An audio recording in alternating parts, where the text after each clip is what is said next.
Hi everyone, this is Olga Mack. It's good to see everyone. Today we have a very interesting and important conversation. Now, for years, people have been asking whether or not lawyers should start learning to code. I have given that answer a number of times, but today I want to talk to somebody who have thought about it deeply for many years, my very good friend, Ryan. Yeah, hello.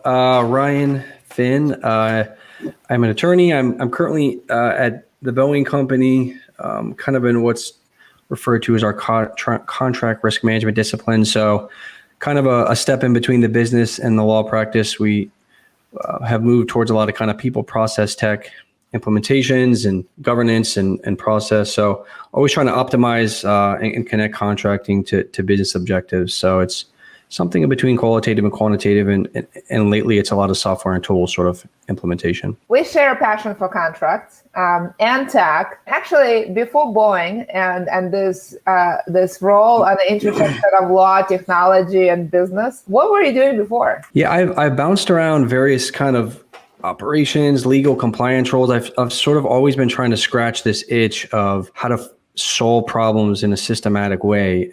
And the practice of law, as we all know, has not always focused on tech and tools and data and systems. It's sort of been a recreate the wheel each time. And so trying to get more closer and closer to the business side of things and how do you tackle things from sort of a systematic approach. And so that's kind of now melted a little bit into more of a pure legal practice, but I'm always sort of bouncing around operations capacities to sort of figure out how do we solve problems at scale. And so various, I was at a few large banks, a law firm, all over the place, trying to figure out how do you solve things from a business perspective, not necessarily the way legal has sort of viewed problems and solutions in the past.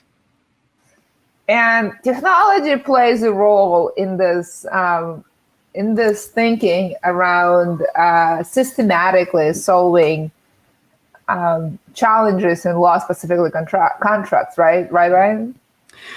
Yeah, well, that's certainly, companies are moving towards this digitization effort now, and we got to digitize. And contracts, I think, offer a really nice use case of the value add towards digitization. I love contracts. I always have.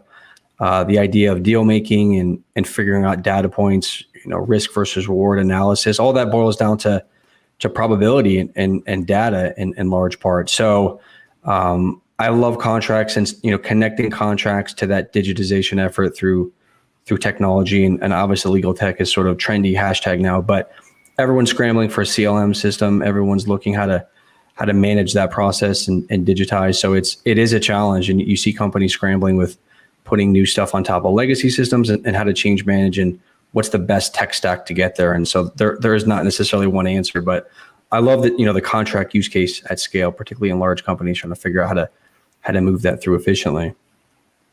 As much as I would like to geek out with you on contracts, I want to take this conversation to lawyers and coding. So let's go there, because we will have a more in-depth conversation about contracting next week. Well, let's talk about your technical background. Do you have a technical background? No, I do not. I did the econ poli-sci double major, sort of a common legal background, I think, for a lot of lawyers trying to get into the legal curriculum. And then so I don't have a technical background. My undergrad was not technical. I think the more and more I started to see contracts and organizational sort of change management happen through the prism of data and systems, I started to realize bad systems are the problem and good systems or software is the solution. Everything gets solved in large part by better processes, but all that kind of encapsulated within tools, within software. So a lot of my contracts that I've negotiated have been software contracts. So I sort of got into a lot of product architecture and functionality use cases, and then slowly but surely realized, this is kind of the answer to everything if it's done right. So I do not have a technical background, but I've sort of just thrown myself into trying to figure out how to use tools to solve problems. And so it's a slow process, but it's fun. And I think you just learn every day something new. It's such an iterative process.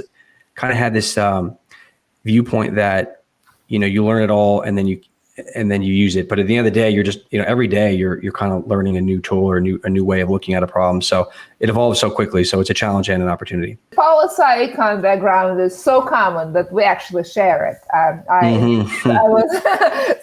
That's my technical background as well. So it's as technical as it gets. It's very interesting. People ask me that question all the time, whether I have a technical background. Like yourself, I usually say no because of, kind of education. But, at this point, I've been practicing law for 15 years and I've looked at architecture, took things apart, done some coding and created data maps.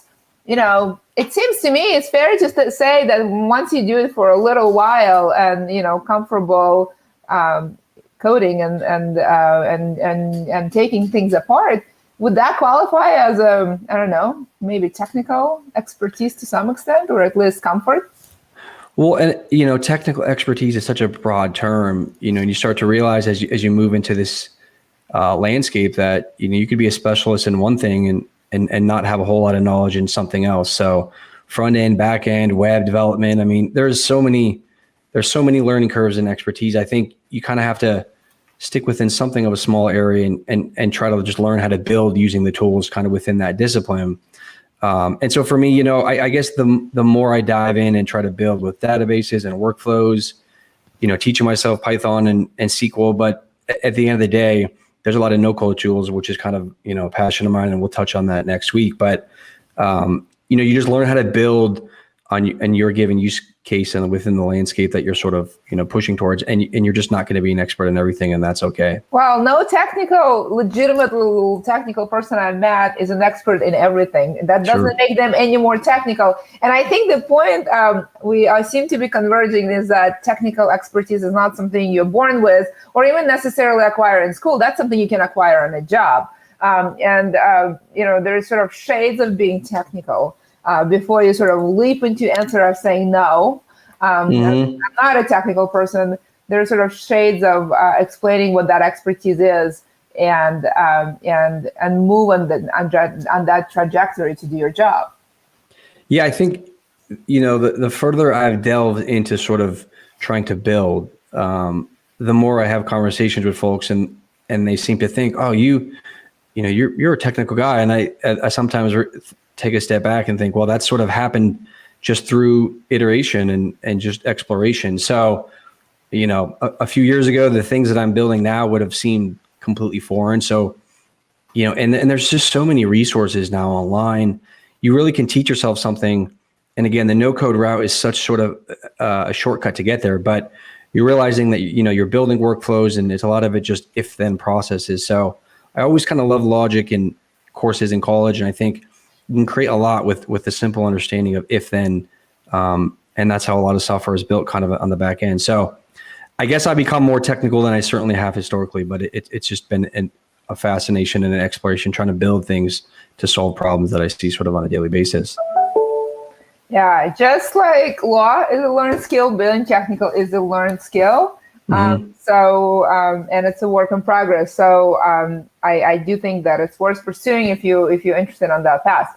You mentioned contracts as code. Tell me more about that. When I talk of contracts as code, too, I think there's sort of a process and a substance aspect to that. And I think probably touch more on the substance in this call. But, from a process standpoint, you realize so much of what lawyers do is kind of recreate the wheel. And particularly in environments where you have a high volume of contracts and you're constantly trying to make decisions about what can or can't we accept, how do we move it through the process, the funnel, how do we engage stakeholders, and how do we, route for approval governance, all these things that are kind of process flows. You realize you start to kind of map that out in sort of a governance route. You start to look like an algorithm and a decision tree. And so I think contracts as code for me started with how do I leverage what I know how to do well across the spectrum of a lot of users, various procurement agents or buyers or folks within the ecosystem that are engaging in contracts. And so that's kind of more of a process flow. And that's kind of what CLM tools help to sort of facilitate. But, started to realize all those things that we do as we decide on what's acceptable or not look a lot like algorithms. And how do we turn the contract process into something more code-driven, structured, and systematic? And so that kind of unlocked it for me there, and particularly exploring different CLM tools and seeing what they which ones kind of focus and have strengths and weaknesses. But then you quickly also realize the substantive part of it, and this I think goes, kind of the core of today's discussion is you hear contracts as code a lot, but you quickly realize that contracts, are writing on a piece of paper and don't want to do a whole lot of good outside of that. I mean, they don't, the self-executing nature, sort of the debt alive, if you will, nature of contracts, whereby it's not just blank, empty writing on a paper that can be thrown into the ocean and doesn't do a whole lot of good. But how do you plug it into the internet? How do you make it a live document? And I think that goes through a lot of structured data, but that coding, you start to realize, language is operative. Language has meaning, but does that meaning kind of leap off the page and become self-executing? Does it feed ERP systems? Does that data really have value outside of, an English language on a flat piece of document? So that contracts as a code stuff as both a process and a substantive role is fascinating. I think that's what we're moving now, where we're getting to that age of contracts not just being documents in a drawer, but live code that's both self-executing and that data is able to transfer to and from systems to be able to really allow enterprises to make risk versus reward decisions on a dynamic basis. So I'm in love with both sides of that, the process and the substantive end goal. On the one hand, substance, which is, language on a piece of paper. On the other hand, workflows, which is, code. How do you marry the two? Well, I think they inherently become married when you realize that every part of the process is a piece of data. We don't really have, law is certainly always going to be a field with a lot of proprietary restrictions and considerations. But out of all, law is consistently on the back burner, I think, in its use of big data, and that's something that gets recorded and referred to often. But both process and substance, these are pieces of data that we can track, and we should be tracking every aspect, kind of looking under the hood of what happens during our negotiation process. And cycle times is the lowest hanging fruit example of that. But each part of that contract is something that affects risk versus reward. And the more alive it is, the more dynamic and structured it becomes, the more systems can feed into that contract to determine, what are best decision. How do we make risk versus reward decisions, not using sort of best guesses or anecdotal or individual choices or experience or knowledge, but how do we connect that to the broader ecosystem of data so that the whole process is alive and tells us about efficiencies, and then also how the end result contract feeds into systems and draws from systems through APIs to make contracting decisions. So thinking about it in data, I think, is the way to marry both of those two items, because it's kind of the practicality of it. If you were to think about 5, 10, 20, I don't know how far ahead you want to think about contracts.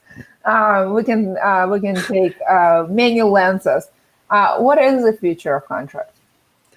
Well, I do believe that the whole robots replacing lawyers theme, and I think various articles have been published on that lately with different degrees of pushback. But I do think robots are coming to replace a lot of lawyers, and certainly repurposed lawyers. Part of that, though, is just because our industry and ecosystem is built on such a labor-intensive model. We rely on individual lawyers to practice law and use their best guesses, their individual decision trees, if you will, of what should a client do, and then maybe they turn to Westlaw or Lexis or whatever research tools they use. But fundamentally, it's sort of this one-on-one model, and then you hear various documentations talking about a one-to-many. But I do think software and robots, if you will, are coming to kind of be the intermediary between client and the practice of law. And I think it's a beautiful future, although it has winners and losers. Clients are going to be the winners in this. I think certainly the ability to scale the practice of law allows for incredibly cheaper services, which is awesome. I mean, we always talk and hear about this, access to justice problem we have, but the more we scale the practice of law through software, the cheaper it becomes. And then also the quality of services go up. I mean, I think, I always used to have this epiphany even in practicing law when someone would come to me and say, hey, what should we do here? And there's this mindset of like, I know what to do. But in reality, what am I using to make those judgment calls? Why am I not, I can be approved upon, I think, and if you look at what lawyers ultimately do, they use their own internal mental models and decision trees to say, if this, then that. Well, robots are really good at that. And robots are also really good at researching information. And so I just think what lawyers do and a lot of knowledge workers is really what I think a lot of computers and robots and software ultimately can improve upon. So I think we're looking at a very, tech-driven practice of law in the future that has winners and losers, but I think clients are the winners there. And I think fundamentally, whether you call it productization, whether you call it workflow driven, but well, we're going to hook up individual lawyers and masses of lawyers' knowledge to decision tree algorithms, hook that up to the, to the internet for looking at, and research functionality. I think that drives a lot of incredible legal service delivery models in the future. So I think it's very much code driven. Before we talk about winners and losers, and before we even talk possible reductions, let's talk about skills. I am a lawyer. I'm a law student graduating from law school. I am a legal professional who may or may not have a law degree, who wants to thrive in this field. I'm an attorney who in the mid and or beginning of my career who wants to prepare myself for the future. I'm just trying to illustrate all the ways, all the times in our lives where we would like to make pivots and make sure we have a bright future, which could be at any time, really. What do I do? What skills do I acquire? Yeah, you hear a lot of, lawyers should code. And I don't, and from experience, the learning curve is steep and it's very difficult, I think, to become proficient enough to really build on your own. But from a skill standpoint, it really is a collaborative effort. And you hear all the time about cross-disciplinary approaches, but I think that is the future. If we're talking about turning law into something more software-based, product, if you will, that clients interact with, lawyers can get to the forefront of this future by being able to collaborate with folks that build. And this is certainly apparent in all other industries. So it's not like we're inventing from scratch here, but the idea is maybe you won't be a project manager, maybe you won't be a product developer, maybe you're not going to be a coder, but you're going to have to learn how to collaborate with those teams and learn that the future of law is a finished product that clients interact with or that lawyers kind of work with to scale their own delivery. And so I think those disciplines, you don't have to be, again, a certified project manager, but I think learning how other disciplines work across that collaboration of cross-disciplinary kind of focuses. So I think that's something you can learn fairly quickly. Like how do developers build, right?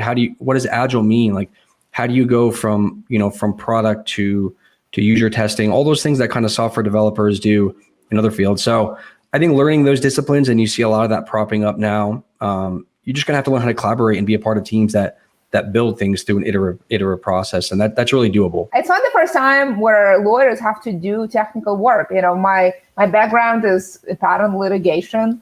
My other background is privacy and security. In both of these scenarios, I had to get on top of some really technical products and data processes and collaborate with various experts who've been doing this for decades. You don't have to learn to code necessarily to be conversational. Just like, when I, go to Italy, I can be conversational. I'm definitely, my proficiency in Italian is not enough for me to have a job there probably or go to school. That doesn't mean that I can't learn 200 words and phrases to have a good time in Rome. We as lawyers, if you talk to any privacy, security, or IP lawyer, have been able to gain enough proficiencies to do our job. And in the legal field where that is required to give good legal advice, we certainly have seen many examples of lawyers getting proficient and being able to speak the language of business. And it may mean that some of us may need to code a little more than others, but it doesn't mean that all of us will need to start coding and certainly become developers. I think that's where you're going with this, Ryan, right? Yeah, I mean, the idea that lawyers are going to turn into coders is just not practical. And I think, the learning curve is steep, but you don't necessarily need to.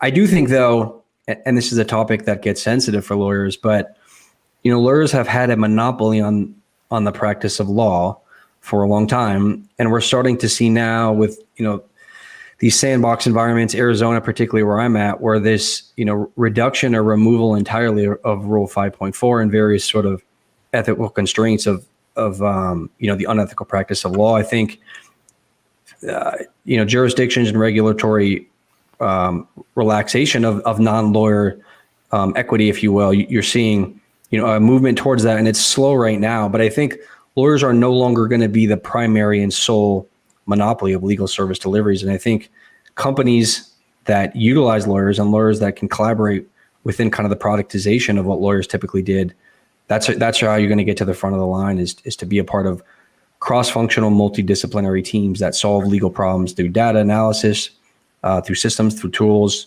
So it's really just, and again, all to the benefit of the client. And unfortunately, though, there's going to be some winners and losers within the legal ecosystem as well. So there's going to be, the scaling allows for, I think, a smaller pool of providers, unfortunately.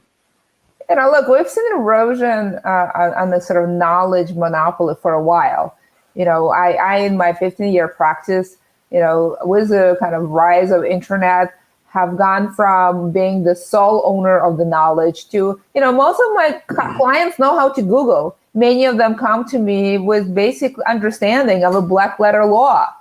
That did not necessarily, in fact, I would say that made my job much easier, and actually created many more opportunities. And that is actually consistent. When you talk to doctors, they've had similar situations where up until recent time, until internet, most patients would go to the office, know nothing about what they have. Now they can self-diagnose. They are very educated about the trials and all kinds of things. And then they can have much more streamlined, useful conversations. And then doctors are still in business and we're still in business. So it's not clear, whether it's net laws. There is, of course, this additional kind of legal structure that creates, a monopoly of legal practice that is slowly deteriorating. That may take a while, but, the expertise is now much more democratic. And that has been a trend for quite a long time. And that trend is very hard to stop.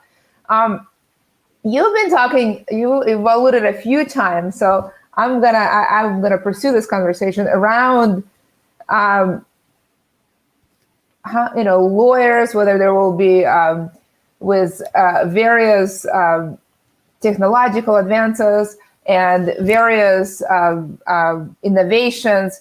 Do you think there will be a smaller need for lawyers? Well, I do. I mean, the historical nature of the legal practice has been an extremely human labor dominant delivery model. And that's changing now. And you're seeing firms embrace, how do we include tech? How do we reduce the amount of human labor involved in our deliverable? Except obviously that billable hour conversation that has been had many times, but the incentive has not typically been to be more efficient.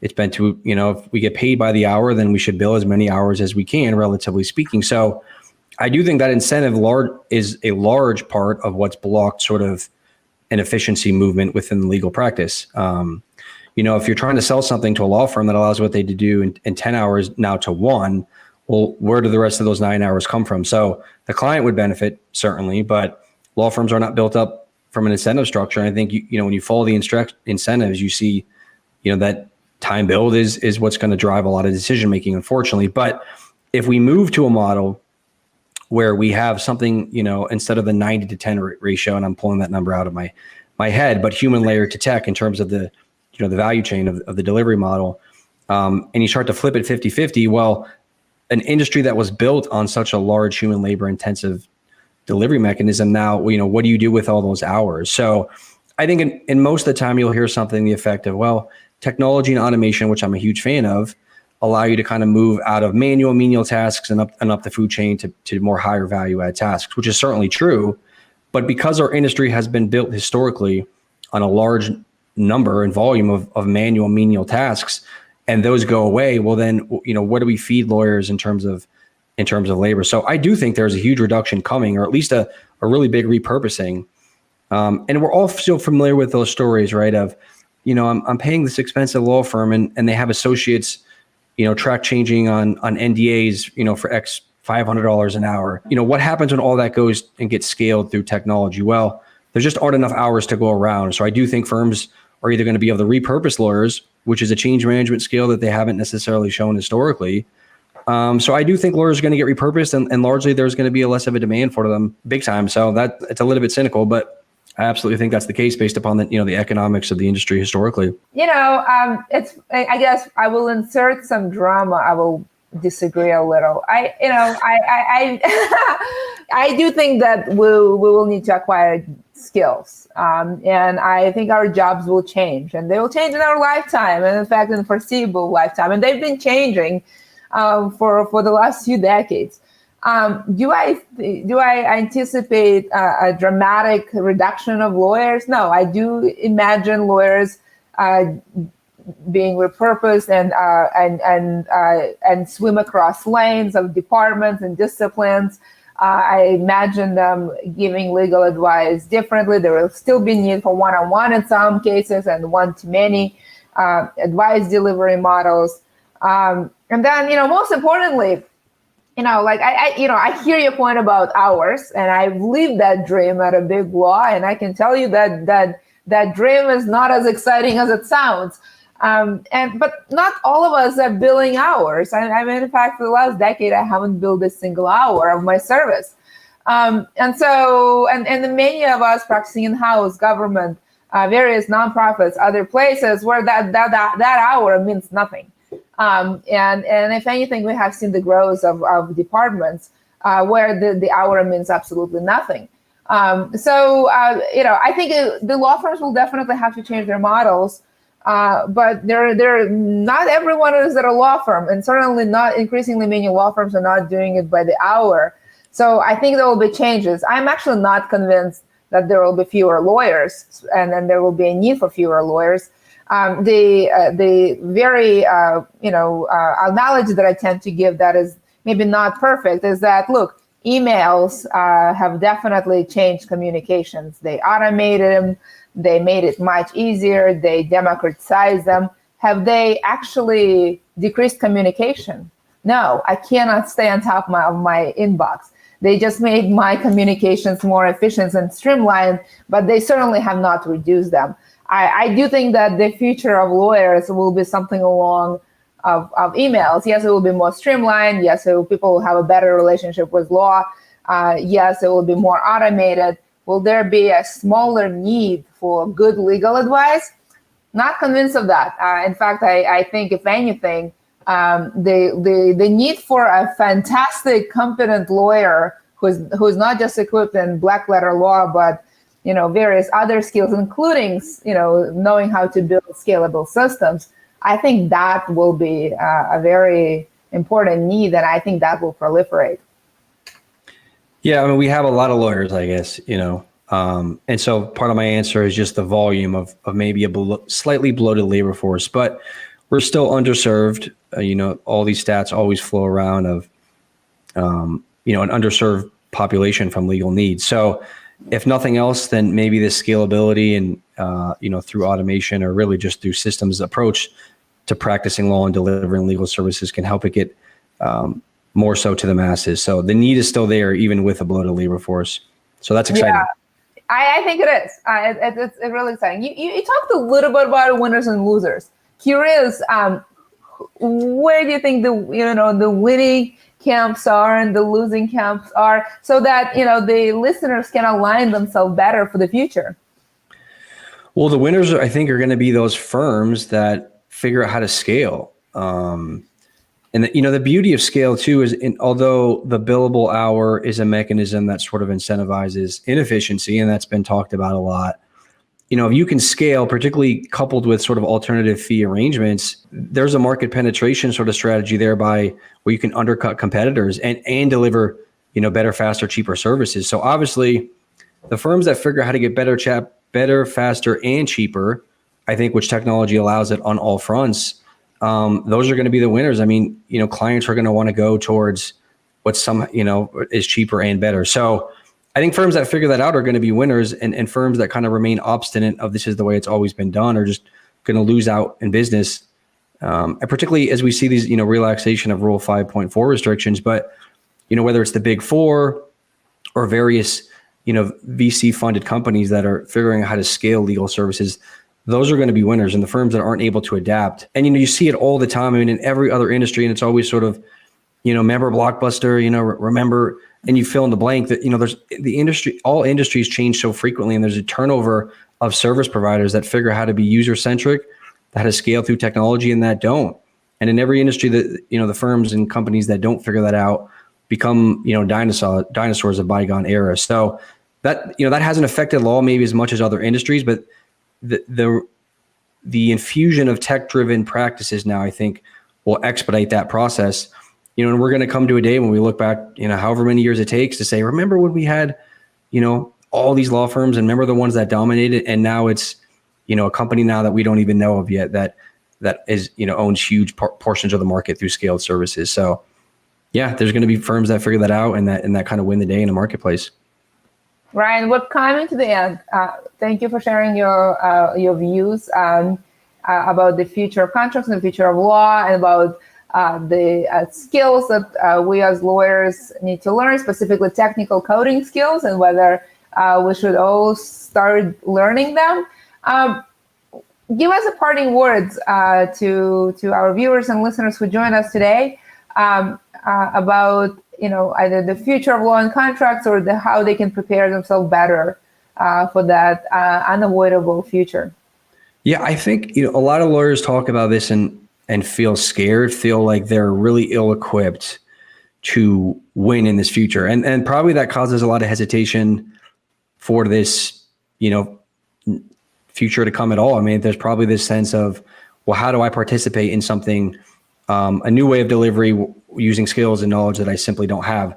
I went to law school to practice law, and now you're telling me I should have got a computer science, undergrad, and that's not necessarily the case. There are a lot of new resources and tools popping up to kind of give practical advice. Again, it's not necessarily go and teaching yourself coding. That's just not practical.